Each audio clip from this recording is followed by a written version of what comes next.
Indian government ने 150 से भी ज्यादा दवाइयां बैन कर दी है जो लोग घर घर में यूज करते आ रहे हैं। इन दवाइयों की लिस्ट में नाम शामिल है Crocin cold and flu, Vicks Action 500, D Cold Total, Dolo cold और अन्य पैरासिटामोल और सेटरिजीन जैसे ड्रग्स के कॉम्बिनेशंस जो हर किसी ने कभी ना कभी यूज जरूर किए। किसी ने एक आध बार तो किसी ने बार बार, बुखार में, सिर दर्द में, सर्दी जुकाम जैसे आम ट्रीटमेंट्स के लिए। अचानक से ऐसे 150 से भी ज्यादा दवाइयों को एक साथ बैन कर देना ये अपने आप में ही बहुत सारे सवाल खड़े करता है, राइट? बट यहां तक भी गवर्नमेंट नहीं रुकी। अब इंडियन हेल्थ मिनिस्ट्री की नजर में इंडिया में बिकने वाले 30+ मल्टीविटामिन्स के ब्रांड्स हैं जिन पर गवर्नमेंट की नजरें अटकी हुई है और जो भी कभी भी बैन हो सकते हैं। नाउ वंस अगेन, मल्टीविटामिन्स ये तो बेसिक ड्रग्स है यार, इन्हें क्यों बैन किया जा रहा है? हाल फिलहाल में ये जो बैन्स का सिलसिला चला ना, इन्होंने इंडियन ड्रग इंडस्ट्री के कई छुपे राजों से पर्दाफाश किया है। सामने आए हैं फार्मास्यूटिकल इंडस्ट्री के कुछ डर्टी सीक्रेट्स, कुछ मजबूरियां और कुछ वल्नरेबिलिटीज जो कई फार्मा इंडस्ट्रीज से जुड़े लोग नहीं चाहते कंज्यूमर्स के आंखों के सामने आए। Indian government banned 344 drugs. It's big pharma. They decide who lives and who dies.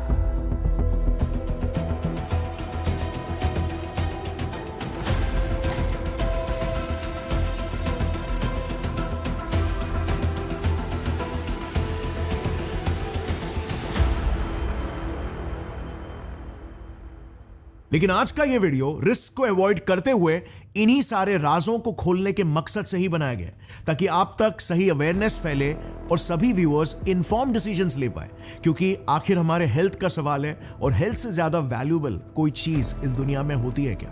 अच्छा, मुद्दे में डीप घुसने से पहले ना ये देखना, ये बैन का डिसीजन इस स्केल पर पहली बार नहीं लगा है। इनफैक्ट 2016 में भी गवर्नमेंट ने एक साथ 344 ड्रग्स को बैन कर दिया था। अभी तक गवर्नमेंट ने CDSCO यानी Central Drug Standard Control Organisation के साथ मिलकर करीब 6500 ड्रग्स की डिटेल टेस्टिंग करते हुए उनमें से टोटल 687 ड्रग्स को बैन किया हुआ है इंडियन फार्मास्यूटिकल मार्केट से। पर एक बहुत ही कंसर्निंग बात यह है कि आज भी अगर किसी आप लोकल ड्रग स्टोर या एक ऑनलाइन फार्मेसी में विजिट करोगे ना, तो आपको यही ड्रग्स जो 2016 में ही बैन हो चुके हैं आज भी आपको वहां पर परचेस करने के लिए मिलेंगे। बैन होने के बाद भी आखिर ये ड्रग्स आज भी इंडियन मार्केट में खुलेआम ड्रग स्टोर्स और ऑनलाइन वेबसाइट्स में कैसे बिक रहे हैं? और क्या इसका मतलब ये है कि हम अब तक गलत दवाइयां खा रहे हैं और इसका हमारी सेहत पर क्या फर्क पड़ रहा है? फिर दूसरी तरफ इन कंपनियों को इंडियन गवर्नमेंट के बैन का कोई डर या कंसर्न नहीं है क्या? और अगर इन्हें कोई कंसर्न नहीं है तो क्या हमें भी नहीं होना चाहिए? चलिए समझते हैं कि यह बैन आखिर लगाया क्यों गया था इन द फर्स्ट प्लेस। इंडिया में मिनिस्ट्री ऑफ हेल्थ जिम्मेदार है ये मेक श्योर करने के लिए कि भारत जैसा एक 140 करोड़ की आबादी वाले देश में हर एक इंसान को इफेक्टिव और सस्ती दवाइयां मिलते रहे ताकि हर भारतीय बीमारियों से दूर स्वस्थ रहे और लंबी जिंदगी जिए। बट इंडिया जैसे आबादी से भरे हुए देश में क्योंकि साइंटिफिक एजुकेशन कम है, आम कंज्यूमर्स मेडिसिन और उन्हें सही से इस्तेमाल कैसे करना है इस चीज को ठीक से समझते नहीं है। और यहीं पर आ जाता है डॉक्टर्स का रोल। डॉक्टर्स आपकी बीमारियों को डायग्नोस करके आपको प्रेस्क्रिप्शन के रूप में दवाइयां रेकमेंड करते हैं और यही चीज फार्मा कंपनीज अच्छे से जानती है। फार्मा कंपनीज ये अच्छे से जानती है कि अगर उन्हें ज्यादा दवाइयां बेचकर मोटे पैसे कमाने तो उन्हें कैसे भी करके डॉक्टर्स को अपने साइड में लेना होगा। अब आपको अगर अगस्त 2022 का डोलो दवाई के मैन्युफैक्चरर माइक्रो लैब्स का केस याद होगा, उनका केस बेसिकली सुप्रीम कोर्ट तक गया था क्योंकि इल्जाम यह था कि इन्होंने कोविड के समय में इंडिया भर के डॉक्टर्स में 1000 करोड़ रुपए के तक के फ्रीबीज और गिफ्ट्स बांटे थे ताकि हर डॉक्टर प्रिस्क्रिप्शन में डोलो ब्रांड की दवाइयों को लिख कर दे। और ऐसा हुआ भी। डोलो ब्रांड के सभी प्रोडक्ट्स जैसे डोलो 650, डोलो 500, कोल्ड, ये सब कोविड-19 के पैंडेमिक के बाद से ही एकदम रातों रात घर घर के नाम बन गए। अब ये इशू काफी कंसर्निंग था।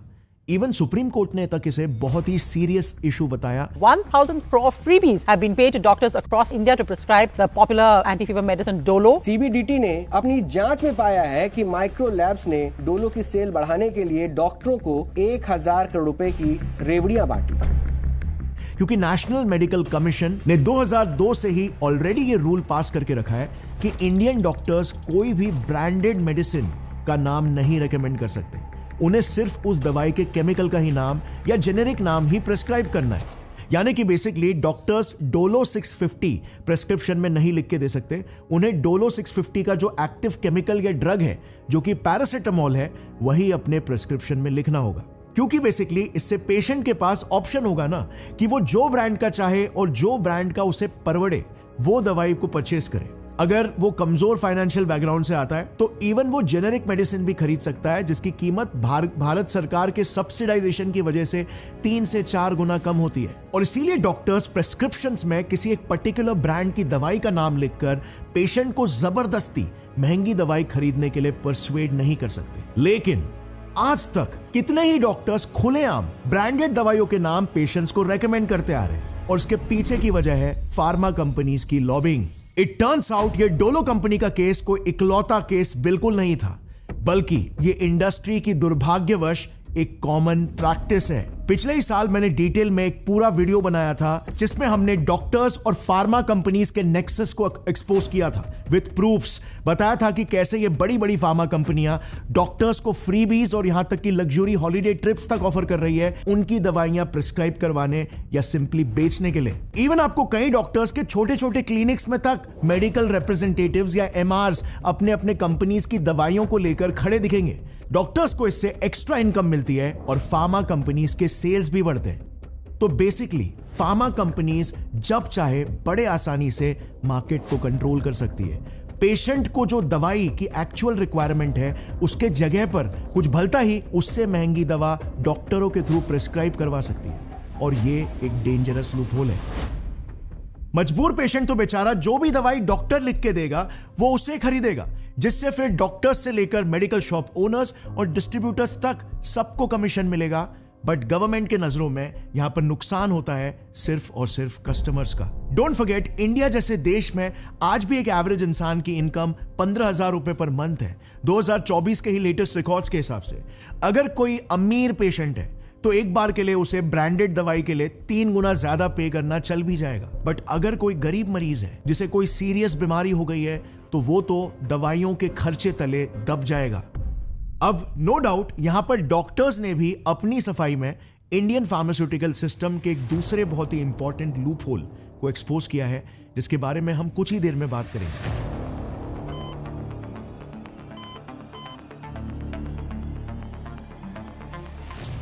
बट बेसिकली इसीलिए इंडियन हेल्थ मिनिस्ट्री की ये टॉप प्रायोरिटी है कि दवाइयों को लेकर इंडिया में फार्मा कंपनीज ऐसे अनएथिकल प्रैक्टिसेस में ना इन्वॉल्व हो। हाल ही का बैन भी हेल्थ मिनिस्ट्री ने 150 प्लस मेडिसिन में कुछ इसी वजह से लगाया है। इंडिया में डेंजरस, अननीडेड और ओवर प्राइस दवाइयों के सेल्स पर पाबंदी लगाने के लिए। अब यहीं पर सामने आता है फार्मा इंडस्ट्री का एक और एक बड़ा गेम। सो बात ऐसी है ना, इंडियन गवर्नमेंट ने एक लिस्ट पब्लिश की है उन दवाइयों की जो कि एक्चुअली में जरूरी और नीडेड है पेशेंट्स के लिए।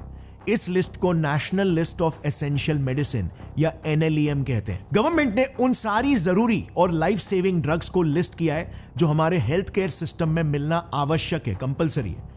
अब इन मेडिसिन पर ना गवर्नमेंट ने इंडियन कॉन्स्टिट्यूशन के the drugs and cosmetics act 1940 और द एसेंशियल कमोडिटीज एक्ट 1955 के तहत प्राइसिंग पर एक कैप बिठा के रखा हुआ है, काइंड ऑफ MRP की तरह, ताकि सभी सिटीजन्स को एक अफोर्डेबल प्राइस में दवाइयां मिले। अब इसी national list of essential medicine में अगर आप देखोगे तो कुल मिलाकर 384 ड्रग्स के नाम शामिल है, जिसमें से 364 ड्रग्स इंडिविजुअल कैटेगरी के ड्रग्स हैं और सिर्फ 20 ही ड्रग्स FDC कैटेगरी के ड्रग्स हैं।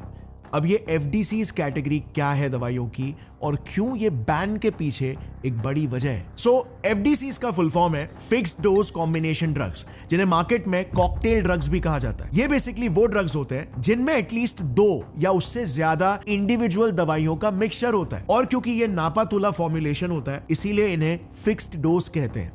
अब इसे एक एग्जांपल से समझते हैं। जैसे डोलो ब्रांड की एक बहुत ही कॉमन दवाई है डोलो 650। इसके इंग्रेडिएंट लिस्ट को अगर आप देखोगे तो इसमें बस एक इंडिविजुअल ड्रग पैरासिटामोल है, पर वहीं पर डोलो ब्रांड की ही एक दूसरी दवाई डोलो कोल्ड में ये 4 इंग्रेडिएंट्स मौजूद है, यानी कि ये कॉकटेल मेडिसिन है और इसीलिए ये फिक्स्ड डोज कॉम्बिनेशन ड्रग्स की कैटेगरी में आती है और सरकार ने इसे बैन किया है। ठीक इसी ही तरह विक्स एक्शन 500 भी 3 दवाइयों का मिक्स है, डी कोल्ड टोटल भी और चेस्टॉन कोल्ड भी सेम। सो बेसिकली वो सारी दवाइयां जो इन लिस्टेड ड्रग्स के कॉकटेल्स हैं उन्हें बैन किया गया है। और इसीलिए डोलो 650 या डोलो 500 फॉर एग्जाम्पल बैंड नहीं है, क्योंकि इसमें सिर्फ एक ही ड्रग पैरासिटामोल है। बट वहीं पर डोलो कोल्ड कॉकटेल होने की वजह से बैंड है। और इसीलिए पैरासिटामोल और सेटेरिजिन ये इंडिविजुअल कॉम्पाउंड्स भी बैंड नहीं है, बल्कि उनके कुछ स्पेसिफिक कॉकटेल ड्रग्स बैंड है। खैर, ये चीज को क्लियर करना जरूरी था ताकि हम इस बैन के पीछे की टेक्निकलिटीज को भी समझें, क्योंकि कई लोग ऐसे गलत न्यूज फैला रहे हैं ये कहकर कि पैरासिटामोल बैन हो गया, ये ऐसे ही इंडिविजुअल ड्रग्स बैन हो गए। सो अब अगला सवाल डेफिनेटली ये आता है कि सरकार ने इंडिविजुअल ड्रग्स को बख्शकर कॉकटेल ड्रग्स यानी कि एफडीसीज को क्यों टारगेट किया? वेल, दैट इज बिकॉज यहीं पर सामने आता है फार्मा कंपनीज का एक बड़ा गेम जो एवरेज कंज्यूमर की आंखों में धूल झोंक देता है। सो गवर्नमेंट की जो लिस्टेड एसेंशियल मेडिसिन है ना, जैसे हमने जाना, उनकी एमआरपी पर एक कैप होता है जो गवर्नमेंट खुद रेगुलेट करती है। उनका दाम प्राइवेटली कोई भी कंपनी नहीं बढ़ा सकती या उसे मैनिपुलेट कर सकती। लेकिन अगर किसी फार्मा कंपनी को अपने प्रॉफिट्स को दुगुना करना है ना, तो उस इंडिविजुअल ड्रग के साथ बस एक नया केमिकल ऐड कर दो, थोड़ी मात्रा ऊपर नीचे कर दो और एक नए ही कैटेगरी का ड्रग बन जाएगा जो कि इजीली गवर्नमेंट के उस एसेंशियल मेडिसिन की लिस्ट के एमआरपी कैप को बाईपास कर सकता है। और फिर एक कंपनी को ऐसे करते हुए देख 10 और कंपनियां भी इस होड़ में कूद पड़ती है और ऐसा करके ये फार्मा कंपनीज बड़े आसानी से किसी भी दवाई का मार्केट प्राइस बढ़ा सकती है सभी कंज्यूमर्स के लिए। सो ये तो हुआ एक रीजन एफडीसीज पर क्रैकडाउन का। अब बात करते हैं दूसरे और ज्यादा गंभीर रीजन की। सो बात यह है ना, हमारी बॉडी को हमेशा मल्टीपल ड्रग्स की जरूरत होती ही नहीं है। जैसे मान लो फॉर एग्जांपल आपका सिर्फ सर दर्द हो रहा है, बट मेडिकल शॉप वाले केमिस्ट भैया आपको एक एफडीसी पकड़ा देते हैं जो बॉडी पेन, सर्दी बुखार से लड़ने वाली सभी दवाइयों का एक मिश्रण है। अब इससे आपका सर दर्द तो ठीक हो जाएगा, लेकिन आपकी बॉडी में 3 एक्स्ट्रा ड्रग्स या केमिकल्स भी तो चले गए जिनकी जरूरत ही नहीं थी और जो आपके बॉडी में ज्यादा डैमेज और साइड इफेक्ट्स क्रिएट करेंगे, जिसे बिल्कुल ही अवॉइड किया जा सकता था। और अगर उस कॉकटेल में लेट से एंटीबायोटिक ड्रग्स भी है, तो वो तो बिना मतलब का आपके शरीर में जाकर आपका बैक्टीरियल रेजिस्टेंस भी बढ़ा कर जाएगा। यानी कि नेक्स्ट टाइम अगर आपको वाकई में इन्फेक्शन होता है तो आपको उसी ड्रग का ज्यादा डोज लेना पड़ेगा जो कि ज्यादा साइड इफेक्ट्स भी कॉज करेगा। हर कोई डॉक्टर इस बात से एग्री करते हैं कि हर एक एलोपैथिक ड्रग के साइड इफेक्ट्स होते हैं, तो जितनी हाई पावर की दवाइयां खानी पड़े उतना ही बॉडी को वो कमजोर बनाती है, जिससे हमारी ओवरऑल इम्यूनिटी वीक होने लगती है। सो या एफडीसीज पर क्रैकडाउन के पीछे गवर्नमेंट के कुछ वैलिड रीजन जरूर है, पर यहां पर एक बड़ा कॉमन सेंस वाला सवाल आपके दिमाग में नहीं आ रहा क्या? अगर ये एफडीसी दवाइयों से लोगों को हेल्थ डैमेज का खतरा है और साथ में मोस्ट ऑफ दी दवाइयां इरैशनल यानी नॉट सो यूजफुल और बस एक मार्केटिंग गिमिक हो सकती है, तो फिर गवर्नमेंट इन्हें अप्रूव ही क्यों कर रही है इन द फर्स्ट प्लेस? बिल्कुल, that doesn't make sense at all. दवाइयों को अप्रूव करना तो CDSCO यानी Central Drugs Standard Control Organisation के ही हाथ में है और उन्हीं के पास पूरा पावर होता है अननीडेड मार्केटिंग गिमिक्स वाले और हार्मफुल दवाइयों को पहले ही रिजेक्ट करने का। सो यहां पर हो क्या रहा है? पहले अप्रूव हो जा रहे हैं, बाद में उन पर बैन लगाया जा रहा है। वेल फ्रेंड्स, यहीं पर एक्सपोज होता है इंडियन फार्मा इंडस्ट्री में करप्शन और सरासर लापरवाही की एक कड़वी सच्चाई। देखो, इंडिया में ना दवाइयों के अप्रूवल के पूरे प्रोसेस में लूप होल्स कहां पर है ना, उसे एक सिंपल से केस स्टडी से समझते हैं ताकि आपको भी समझ में आए कि इंडियन फार्मा इंडस्ट्री में चल क्या रहा है। एग्जाम्पल के लिए समझो, मेरी एक फार्मा कंपनी है GSF फार्मा के नाम से। अब अगर मुझे एक न्यू मेडिसिन लॉन्च करनी है, लेट्स से GSF अल्ट्रा के नाम से, जो एक पैरासिटामोल और कैफीन का मिक्स है, तो उसका प्रोसेस क्या होगा? मैं कैसे उसे लॉन्च कर सकता हूं? तो देखो, मार्केट में उतरने से पहले हमारी कंपनी GSF फार्मा को 2 बड़े चेक पॉइंट्स को क्लियर करना होगा ताकि हमें उस मेडिसिन को लीगली सेल करने का लाइसेंस मिल सके। किसी भी फार्मास्यूटिकल ड्रग को मार्केट में आने के लिए सबसे पहले CDSCO का अप्रूवल लगता है, जो ड्रग रेगुलेशन की सेंट्रल एजेंसी है, यानी कि सेंट्रल गवर्नमेंट की अथॉरिटी है। ये हर एक ड्रग की सेफ्टी और एफिकेसी, यानी कि उससे पेशेंट्स को कितना फायदा या नुकसान होगा, ये सब अच्छे से चेक करने के बाद ही उस ड्रग को पास या रिजेक्ट करती है। अब लेट्स से हमारे GSF अल्ट्रा को ये CDSCO का अप्रूवल मिल जाता है, तो अब आता है नेक्स्ट स्टेप। हमारे GSF अल्ट्रा की मैन्युफैक्चरिंग के लिए हमें एक बड़ी फैक्ट्री डालनी होगी, राइट? वेल, उसके लिए हम जिस स्टेट में फैक्ट्री डालने वाले हैं ना, उस स्टेट की स्टेट लाइसेंसिंग अथॉरिटी SLAs का लाइसेंस चाहिए होगा, ताकि हम लीगली उस स्टेट में प्रोडक्शन कर सके और फिर माल को ऑल ओवर इंडिया बेच सके। अब इंडिया में इसी प्रोसेस में आ जाता है एक सबसे बड़ा लूप होल, जो कि लिटरली जड़ है ये सभी बैन से जुड़े प्रॉब्लम्स का। जैसे हमने जाना कि नए मेडिसिन को लॉन्च करने के लिए मुझे सेंट्रल गवर्नमेंट यानी कि CDSCO का लाइसेंस सबसे पहले निकालना कंपलसरी है, राइट? बट यही कंपलसरी चीज ही करप्शन और नेग्लिजेंस की वजह से फॉलो ही नहीं हो रही। 2016 में पब्लिश हुए इस आर्टिकल में हमारे पूरे फार्मा इंडस्ट्री की एक कंसर्निंग तस्वीर सामने लाते हुए all India drug action network AIDAN के को-फाउंडर S श्रीनिवास ने यह एक्सपोज किया कि ज्यादातर फार्मा कंपनियां सीधा सेंट्रल गवर्नमेंट को बाईपास करती है। डायरेक्टली वो स्टेट गवर्नमेंट के पास पहुंचकर ड्रग मैन्युफैक्चरिंग के लाइसेंस के लिए अप्लाई करती है, जिसे state government without proper verification approve भी कर देती है। और इसी वजह से पिछले 30 सालों में मार्केट में हजारों की तादाद में अनअप्रूव्ड ड्रग्स खुलेआम मार्केट में घूम रहे हैं, जिसके बारे में CDSCO को पता भी नहीं है। और फिर उन्हें जैसे ही पता चलता है तो गवर्नमेंट धड़ाधड़ इन FDCs पर एक एक करके बैन लगाना शुरू करती है। और इसीलिए हम न्यूज में सुनते हैं कि कभी 350 ड्रग्स बैन हो गए तो कभी 150 ड्रग्स। तो फिर अब यहां पर आता है एक सबसे बड़ा सवाल, इन दवाइयों को चलो बैन तो कर दिया, बट फिर आज भी ये दवाइयां बैन के बाद भी आम केमिस्ट शॉप्स और इवन ऑनलाइन स्टोर्स में भी कैसे खुलेआम बिक रही है? तो बैन करने का मतलब ही क्या हुआ भला? इनफैक्ट आप अभी भी जाकर एक सिंपल सी गूगल सर्च करके पता लगा सकते हो कि D-Cold Total, Cheston Cold, Dolo Cold, Parafast जैसी बैंड FDCs अभी भी ऑनलाइन और आपके नजदीकी मेडिकल स्टोर्स दोनों में अवेलेबल है। सो क्या ये बैन कोई जोक है क्या? Well, that is because pharma companies बहुत ही कन्वीनियंटली ऐसे बैन ऑर्डर्स को हाई कोर्ट से लेकर सुप्रीम कोर्ट तक चैलेंज कर देती है, जिससे उन्हें एक्स्ट्रा टाइम मिल जाता है। My lords, with all due respect to the summons, क्या फर्जी केस है? हमारी कंपनी का एक एक ड्रग न सिर्फ मेडिसिन अथॉरिटी ऑफ इंडिया के अप्रूव्ड है, बल्कि US FMA के अप्रूव्ड ड्रग्स हैं। इंडियन जस्टिस सिस्टम बहुत स्लो है, ये बात कंपनियां अच्छे से जानती है, और इसीलिए ऐसे कई सारे केसेस एक साथ कोर्ट में चलते रहते हैं सालों तक। अब डेफिनेटली यहां पर कुछ ड्रग्स लास्ट में रैशनल और सेफ प्रूव भी हो जाते हैं, but then on the other hand कई ड्रग्स इरैशनल और हार्मफुल भी प्रूव हो जाते हैं। सो अगर कोई भी कंज्यूमर आज के टाइम पे अनअप्रूव्ड FDC कंज्यूम कर रहा है तो रिस्क उसके खुद के ऊपर ही आ जाता है। अब ऐसे में जब ये रेगुलेशंस इतने वीक है, आपको अपने नॉलेज से ही खुद को अवेयर रखना होगा कि आप जो ड्रग कंज्यूम कर रहे हो उसमें कॉम्पाउंड्स कौन से मौजूद हैं, उनके साइड इफेक्ट्स क्या हो सकते हैं और क्या वो आपको सही में सूट भी करेंगे या नहीं। बट 100 बात की एक बात यही है कि यहां पर जस्ट अगर गवर्नमेंट रेगुलेशंस को लेकर और स्ट्रिक्ट हो जाएगी, हमारा अप्रूवल सिस्टम ठीक से लागू किया जाएगा, तो फार्मा कंपनीज चकमा नहीं दे पाएंगे और फिर ये सब बैन्स की नौबत ही नहीं आएगी इन the first place. Poor regulations का ही एक बहुत ही बड़ा डैमेजिंग इफेक्ट इंडिया में देखने को मिला है। लिटरली कई ऐसे ड्रग्स है जो most of the foreign countries में बैंड है, लेकिन आज भी वो इंडिया में फ्रीली मिलते हैं जस्ट बिकॉज लोगों को अवेयरनेस नहीं है। जैसे फॉर एग्जाम्पल इन दवाइयों का एग्जाम्पल ले लो, नीमेसुलाइड। ये पेन किलर US, UK और मोस्ट ऑफ द यूरोपियन देशों में बैंड है क्योंकि इसके साइड इफेक्ट्स हमारे लिए बुरे हैं और इसके बहुत सारे सेफ ऑल्टरनेटिव्स जैसे इबुप्रोफेन मार्केट में ऑलरेडी अवेलेबल है। सो ये क्लियरली एक इरैशनल और अनसेफ ड्रग है।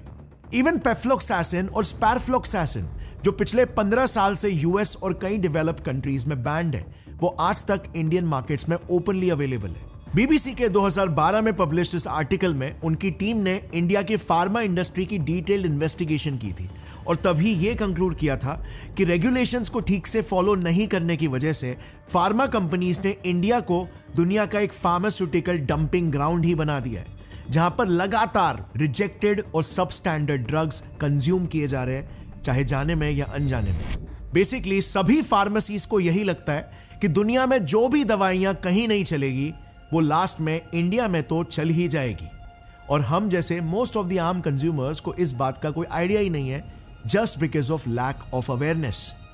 अब यही लैक ऑफ रेगुलेशन सिर्फ आपके और मेरे जैसे कंज्यूमर्स के लिए ही डेंजरस नहीं है, बल्कि इंडियन फार्मा कंपनीज और इंडिया के फॉरेन रेप्यूटेशन के लिए भी डेंजरस है। अगर स्ट्रिक्ट रेगुलेशंस नहीं होंगे तो कंपनियां भी सब स्टैंडर्ड क्वालिटीज की ही दवाइयां बनाएगी जो फायदा से ज्यादा नुकसान करवाएंगे। जैसे अभी हाल ही का दिसंबर 2022 का ही केस ले लो। एक Indian pharmaceutical company Marion Biotech के कफ सिरप में गड़बड़ी के कारण उज़्बेकिस्तान में 18 बच्चों की मौत हो गई। Uzbekistan has claimed that 18 children have died in the country after consuming medicines manufactured by Noida-based Marion Biotech. The Uzbek government said that 21 kids were hospitalized with acute respiratory diseases, a side effect of consuming the cough syrup Doc1 Max, which Marion Biotech allegedly manufactures. और WHO के statement के अनुसार अगस्त 2023 तक इसी cough syrup ने total 68 लोगों की जान ले ली थी। उज़्बेकिस्तान कोर्ट ने फिर इससे जुड़े 23 लोगों को कार्यवाही में अरेस्ट किया और उस सिरप के डिस्ट्रीब्यूटर रघवेंद्र सिंह को 20 साल की जेल हुई। फिर उससे कुछ ही महीने पहले सितंबर 2022 में भी हरियाणा बेस्ड मेडन फार्मास्यूटिकल्स के कफ सिरप ने गैम्बिया में 70 बच्चों की जान ले ली थी। ये भी सब स्टैंडर्ड और मिलावट वाले कफ सिरप के वजह से हुआ था। आपको ऐसे कई सारे और एग्जाम्पल्स मिल जाएंगे जहां पर सब स्टैंडर्ड यानी कि खराब क्वालिटी की दवाइयों की वजह से आम जनता की जान चली गई है या उन्हें सीरियस साइड इफेक्ट्स हुए हो। इनफैक्ट 2023 में इंडियन डॉक्टर्स और इंडियन मेडिकल एसोसिएशन, जो कि देश की सबसे बड़ी डॉक्टर्स की बॉडी है, उन्होंने भी एग्जैक्टली यही कंसर्न उठाया था जब उन पर यह इल्जाम लगाया गया कि वो ब्रांडेड मेडिसिन क्यों रेकमेंड करते हैं जबकि ये इलीगल है और उन्हें सिर्फ जेनेरिक मेडिसिन ही रेकमेंड करना चाहिए। हमने इसके बारे में पहले भी बात की थी ना, जब मैंने कहा था कि डॉक्टर्स की साइड ऑफ द स्टोरी मैं आपको बाद में सुनाऊंगा।